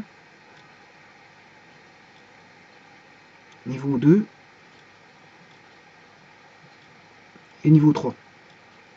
Alors, si vous mettez au niveau 3, ben, si c'est des valeurs ohmiques résistives qui permettent de créer la chaleur, ben, on aura par exemple R1 au départ, une résistance R1. Voilà. Si je suis sur le clapet, c'est sur le, comment on appelle ça, sur le sigle 1, ben, j'aurai par exemple R1. J'aurai une résistance R1. Si je suis sur le sigle 2, ben, j'aurai R1 en parallèle avec R2, donc je diminue la résistance. Et là, par exemple, j'aurai R1 en parallèle avec R2, et en parallèle avec R3. Tout ça dans le but d'éliminer le maximum de résistance. Et donc, le courant de passage serait plus grand en 1, enfin moins grand en 1, puisque la résistance est beaucoup plus grande pour R1. Voilà. Ensuite, on aurait la deuxième résistance moyenne, ce serait celle-ci. Donc on aurait un courant moyen, et là on aurait une très petite résistance, parce que R1, R2, R3 en parallèle va fournir une résistance très petite par rapport aux trois résistances. On aura une résistance qui sera plus petite que la plus petite que la plus petite des résistances. Voilà, donc en fait on aura un courant de passage beaucoup plus grand. Donc on aura un courant petit, un petit courant, un courant I très petit, donc un peu de chauffage, R I carré T, hein, on aura la loi de Joule, R fois I carré fois T, voilà, très peu de chaleur qui vont ressortir sous forme de transfert d'énergie électrique en énergie calorifique, très peu. Là on en aura un peu plus pour voilà, le deuxième niveau, et le troisième niveau, on aura plus de courant. Plus de courant parce qu'il y a moins de résistance. Donc qui dit plus de courant dit bon, énergie calorifique plus importante. Voilà, c'est un transfert d'énergie électrique, c'est la loi de Joule, hein, énergie calorifique en chaleur. C'est un transfert calorifique. Et ça, c'est dans une voiture. Ben, on peut avoir ça dans une usine où vous avez un four, vous voulez augmenter la température. Donc, on a des lois proportionnelles ici, pour autant qu'on a un débit constant. C'est juste ça. Donc ici, les expériences ont été mises en valeur par, je veux dire, le système que je vous ai montré avec le verre. Et voilà. Et on a la loi fondamentale, voilà, delta Q est égal à MC 0 delta T. On a trouvé des droites dans les expériences précédentes et celle-ci aussi. Donc on peut dire que M0 est maintenu constant, mais le C0 est aussi constant parce que le K il vaut MC0. Je vous ai dit que le K, si je reviens à tout à l'heure, K j'avais fixé M0 C0, mais si maintenant je maintiens dans le système l'invariance de M0, mais C0 est un invariant aussi. Attention que je vous ai dit qu'il peut varier. Il peut varier, et ça je verrai avec les notions des intégrales, je vous montrerai que bon, quand est-ce qu'on prendra en compte sa variation. Alors, bon, comme on sait que ces variations de ces zéros sont pratiquement, on va dire, inférieures à 1%, on va le considérer comme constant. On a des variations en fonction de la température de environ 1%, bon, ce qui fait dire que dans une certaine zone de température, on va le considérer comme constant. S'il change vraiment de valeur, à ce moment-là, bon, à ce moment, si il y a l'apparition d'un changement de C0 en fonction d'une température qui est très importante, là, à ce moment, je dis, bon, là, la valeur de C0 n'est plus bonne, elle n'est plus considérée comme un invariant, on est dans une zone de température qui est très, voilà, supposons qu'ici, au niveau de la loi proportionnelle, bon, je joue avec une petite température. Voilà, je joue avec une petite température. Là, je fais monter la température, mais le C0, supposons qu'il ne bouge pas. Et maintenant, si je monte trop en température, là, le C0, à un moment donné, le C0, les fonctions de la température, il ne vaudra pas ce qu'il y a ici. Hein. Là, il faudra tenir compte du C0. Et là, il a varié. C'est normal, on est dans une échelle de température qui fait que le C0 n'est plus variable à 1%, mais à un plus grand pourcentage. Et quand je dis 1%, c'est entre 0 et 100 degrés. Voilà, les variations entre 0 degrés Celsius et 100 degrés Celsius sont inférieures à 1%. Voilà, maintenant, quand on monte au-delà, là, il faut faire attention. Alors, la valeur numérique de ces zéros, ben, il dépend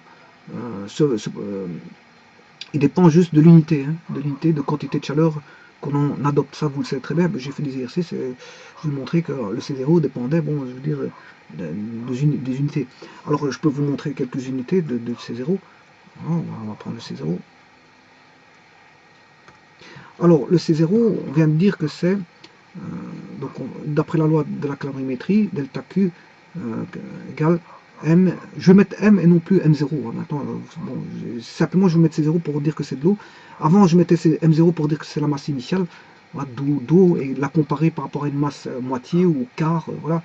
Mais ici, je veux dire, la loi générale, c'est M, une masse M quelconque, voilà. Par contre, le C0, je vais maintenir C0 parce que c'est le C0 de l'H2O.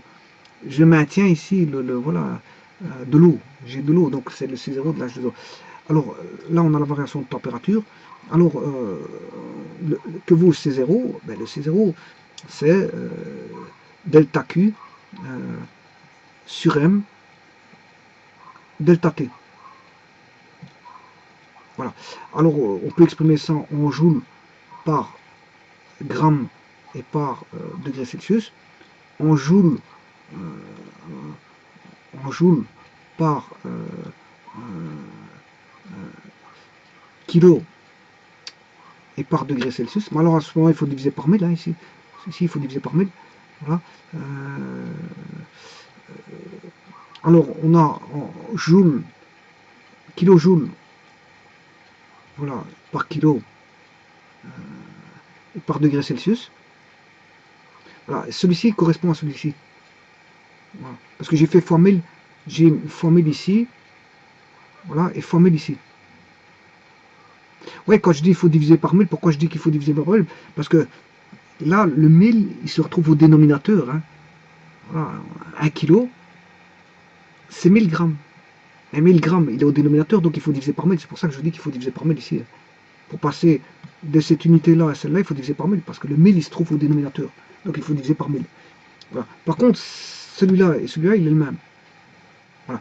Maintenant, on peut parler en termes de calories par kilogramme et par degré Celsius. Voilà. Vous voyez qu'il y a différentes unités pour le C0. Voilà. Alors, on exprime généralement en joules, hein, parce que, voilà, la chaleur, c'est une forme d'énergie, donc on va l'exprimer en joules. Et ça, bon, c'est qui dit ça? C'est pas moi, c'est pas quelqu'un d'autre, voilà, c'est pas un professeur quelconque qui dit ça. Pourquoi faut-il l'exprimer en joules? Parce que justement, c'est le système d'unité internationale qui dit ça. C'est le système d'unité internationale, le système SI, le système d'unité internationale, bon, qui adopte le joule comme unité d'énergie. Donc c'est obligatoirement, il faut obligatoirement exprimer, si vous voulez, la variation de chaleur en joules. Voilà.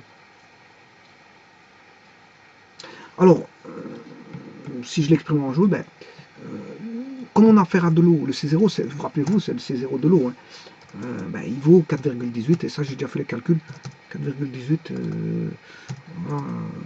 bon, certains diront 4,185, d'autres diront environ 4, ouais, si j'ai mal fait les choses. Il y en a qui diront, encore une fois, je vais me répéter, mais je ne connais pas voilà, les erreurs, voilà, absolues et relatives de ça. 4, il y en a qui vont utiliser 4,185, parfois dans mes calculs j'utilise ça. Parfois j'utilise dans les calculs 4,185, 4,185, voilà. Et parfois j'utilise 4,186 qui provient de 4,1855. Voilà.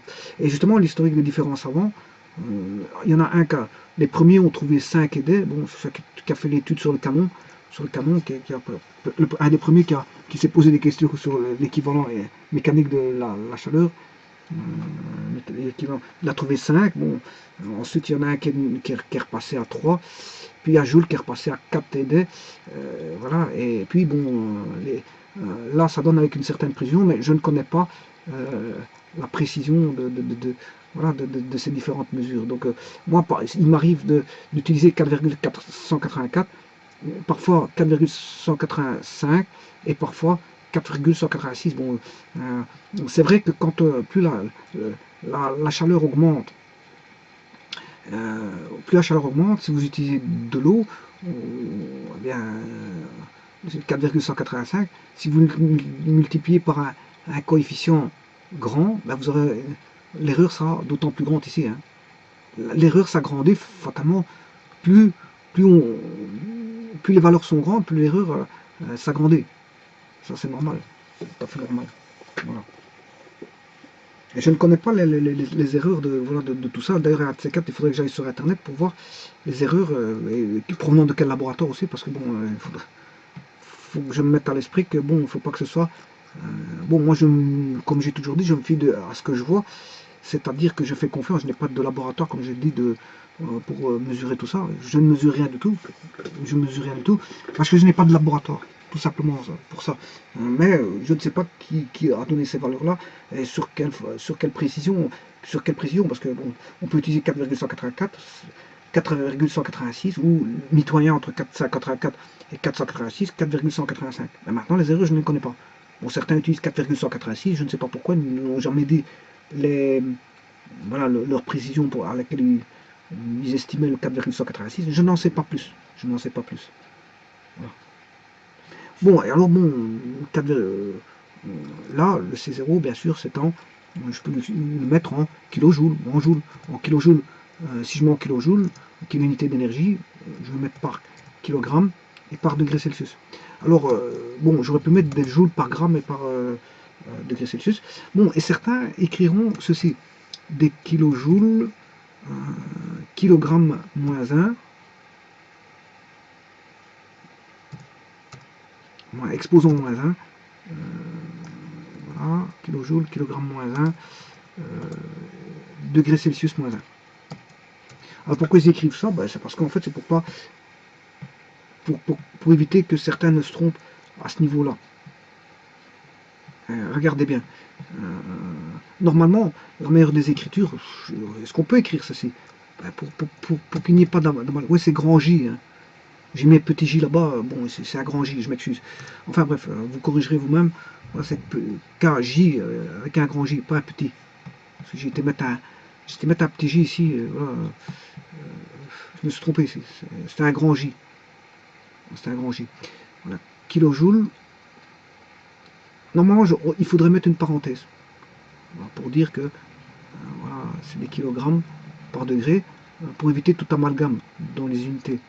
Voilà, on divise par les kilogrammes et les degrés. Alors pour éviter ça, bon, certains, pour éviter toute confusion, ils font ça. Là, il n'y a aucun souci. Hein. Parce que là, certains pourraient se dire, bon, certains, que c'est des kilojoules. Certains, hein, je ne veux pas dire tout le monde, par kilo. Voilà, les degrés Celsius, certains pourraient lire ça comme ça. Il n'en est rien. D'ailleurs, je le barre tout de suite.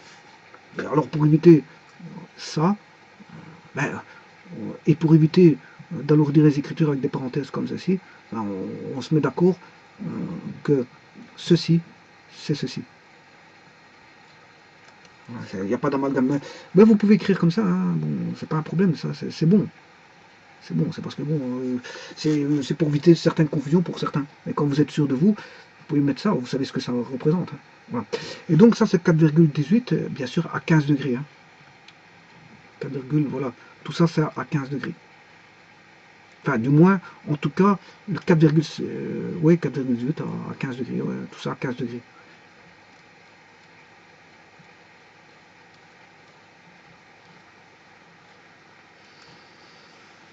Alors, je vous rappelle encore une fois que je l'ai déjà vu, hein, le C0, c'est en fait la quantité de chaleur qu'il faut fournir à 1 kg d'eau pour que la température s'élève de 1 degré. Delta Q est égal à C0, quand M égale 1 kg et delta T égale 1 degré. Ça, j'ai déjà vu de la vidéo là. Voilà. Donc le delta Q est égal à C0. Hein.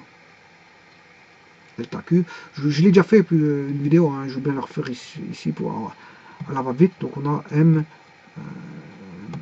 C0, c'est l'eau, hein, bien sûr, C0 de l'eau, delta T. Alors ici on a 1 kg. 1 kg. Voilà, et là j'ai 1 degré Celsius. Bon, alors delta Q, si là j'ai 1 et là j'ai 1, ben le delta Q vaut c'est 0. Et donc le delta Q vaut 1 kJ. Et là c'est exprimé en kJ. Hein. Voilà. J'aurai 1 kJ vaut c'est 0. Et c'est 0, c'est 4,186 voilà, joule par kilojoule par kilo par degré. Donc je multiplie par 1 kg par 1 degré. Bon, donc ça veut dire que c'est la chaleur nécessaire pour fournir 1 kg d'eau pour élever sa température de 1 degré. Voilà, donc le delta Q est égal à 0 quand M égale 1 kg et delta T égale 1 degré Celsius. On dit que dès lors que c'est 0 est la chaleur massique de l'eau. Voilà. Donc la chaleur massique, c'est la chaleur pour faire chauffer 1 kg de l'eau. C'est pour ça qu'on dit chaleur massique, pas confondre avec chaleur molaire. Ici, on est en pleine calorimétrie physique. Alors, j'aurais pu mettre en grammes. Hein. On peut dire que c'est le delta Q est égal à C0 si je mets 1 gramme. 1 gramme de corps pour élever la température d'1 degré. Alors à ce moment-là, le C0 doit être en joules par gramme et par degré. Voilà. Mais je peux mettre en kilojoules par kilo, je vous l'ai dit tout à l'heure. Mais si je mets en kilojoules par kilo, ça veut dire que je dois mettre, je fais réchauffer 1 kg d'une masse, et non pas 1 gramme. Si je mets en kilojoules par kilo, je vais faire chauffer 1 kg, mais j'aurai 1 kilojoule. Donc 1 kilojoule correspondra à 1 kilojoule pour 1 kg, chauffer 1 kg. J'aurai 4,18 kilojoules à apporter pour 1 kg, pour faire chauffer 1 kg, voilà, pour faire chauffer d'1 degré. Alors 4,18, quand je dis, en vérité, c'est pour faire passer de 15, c'est pas 15, hein, en vérité c'est 15,5. Hein. On fait passer de 15,5 à de 14,5 à 15,5, voilà, on va dire ça comme ça. C'est plutôt de 14,5 à 15,5. Voilà. Là on a bien un différentiel d'1 degré. Voilà. Et si je fais chauffer 1 kg, ben, j'ai 1 kJ. Il faudra apporter 1 kJ pour faire chauffer 1 kg. Mais il me faudra je m'excuse, il faudra 4,18 kg, parce qu'il y a le C0 ici. Hein. Il faudra 4,18 kJ pour faire chauffer 1 kg, pour l'élever d'un degré de 14,5 à 15,5.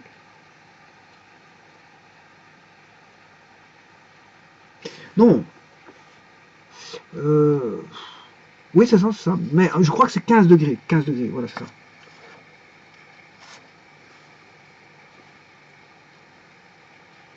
Oui, c'est 15 degrés. C'est 15 degrés. Ici, c'est 15 degrés. 15 degrés.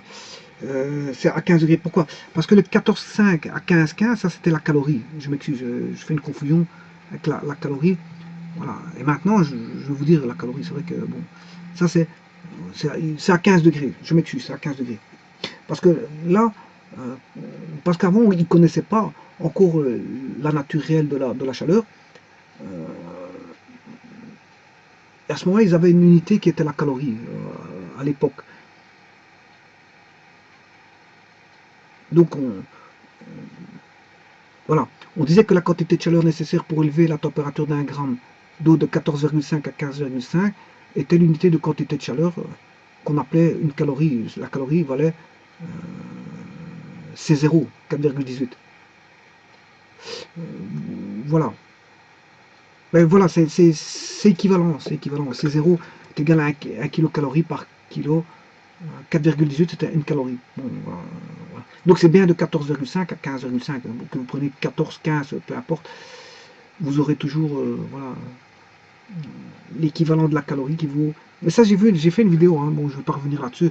Le C0, 4,18 vaudra une C0 qui est 1 kJ par kilo et par degré vaut 1 kilocalorie par kilo et par degré Celsius. Ou si vous voulez, 4,18 grammes, 4,18 joules par gramme et par degré vaut 1 calorie par gramme et par degré Celsius. Voilà. Et ça termine voilà, la vidéo qui concerne la relation fondamentale de la calorimétrie en prenant en compte comme référence ces fameux 4,18. Si vous voulez plus d'explications, allez voir les vidéos correspondantes, parce que tout ça, j'ai vu ça. Le but de cette vidéo aussi, c'est pas ça. Je le fais, je vous le dis vite à la va-vite, parce que le but d'expliquer ça, ça a déjà été expliqué à maintes reprises. Donc le but, c'est pas de revenir là-dessus.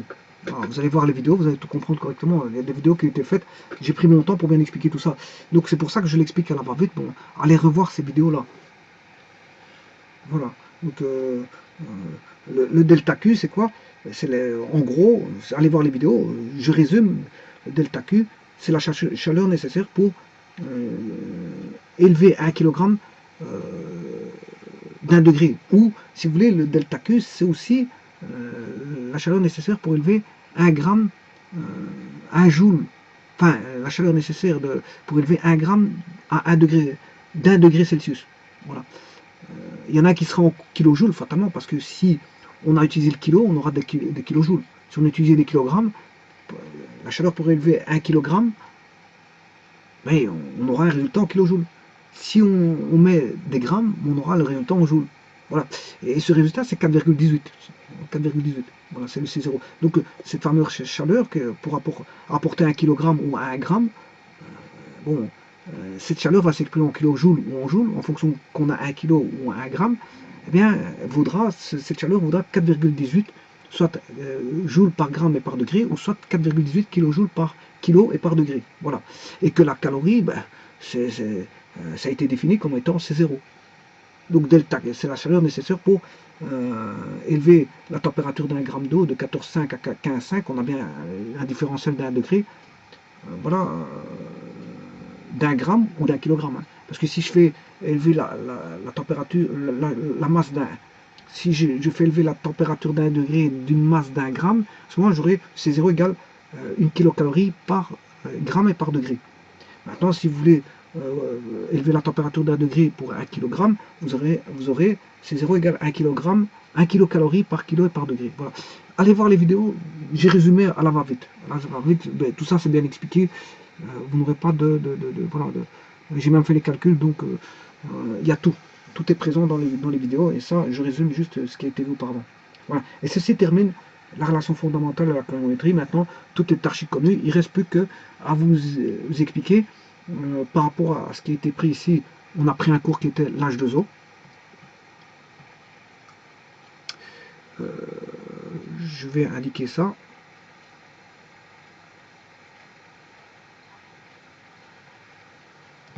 Voilà, on a pris un cours qui était l'H2O. Et que, bon, on a établi la loi de la calorimétrie qui est delta Q est égal MC delta T. Mais ici, c'est le C0 de l'eau, parce qu'on a utilisé l'eau, le C0. On avait dit que pour l'eau, c'est entre 0 et 100 degrés. Le C0 dépendait de la température, mais bon, à 1%, à 1% près. Donc, on ne voit pas, on peut le maintenir en tant qu'invariant. Il n'y a pas de problème. Donc, tant qu'on est dans la zone 0-100, il n'y a pas de problème. Maintenant, ce que je voulais dire, c'est que la loi de la calorimétrie, ici on l'a étudié avec l'eau. C'est-à-dire qu'on a delta T, delta Q, est égal à M0 fois la masse initiale d'eau fois le C0 fois delta T. Eh bien, il sera valable pour les autres corps, mais simplement, à la différence près, on va comparer par rapport à l'eau. Donc ce qui va changer par rapport aux autres corps, c'est le C.